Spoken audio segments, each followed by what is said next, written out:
नमस्कार, मैं जागोर जगाओ से मणि कुमार। जिस देश के लोकतंत्र को दुनिया का सबसे मजबूत लोकतंत्र कहा जाता है, जहां शिक्षा से लेकर भाषा का अधिकार दिया गया है, जहां विभिन्न संस्कृतियों और भाषाओं को स्वीकार किया गया है, उस देश के सत्तासीन लोग एक भाषा के इस्तेमाल पर जोर देते हैं, जिस पर घमासान छिड़ना तो लाजमी है, विपक्ष का बरसना भी लाजमी है, जिसके निशाने पर बीजेपी सरकार है। क्योंकि गृह मंत्री अमित शाह का बयान आया है कि हिंदी को स्थानीय भाषा की बजाय अंग्रेजी के विकल्प के तौर पर देखना चाहिए।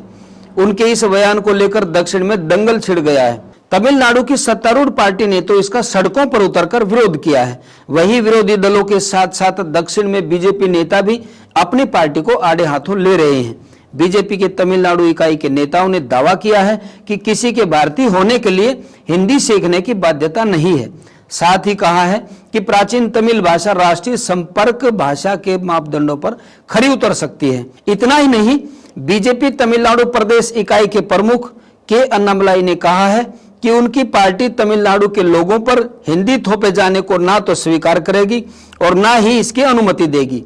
हिंदी भाषा सीखने और किसी के भारतीय होने के लिए हिंदी की बाध्यता नहीं है। रोजगार या आजीविका के लिए कोई व्यक्ति हिंदी या किसी भी अन्य भाषा को सीख सकता है। प्रधानमंत्री ने 2018 में स्वीकार करते हुए कहा था कि तमिल सबसे पुरानी भाषा है। यहां तक कि गैर तमिल छात्रों को तमिल सीखने की सलाह दी थी। बावजूद इसके गृह मंत्री हिंदी को जबरन थोपने की कोशिश कर रहे हैं, जिसे बर्दाश्त नहीं किया जाएगा। बीजेपी नेताओं का गुस्सा साफ बयां कर रहा है कि हिंदी पर दिए गए अमित शाह के बयान पर पार्टी में भारी रोष है।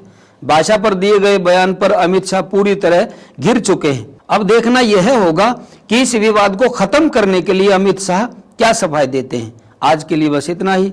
धन्यवाद।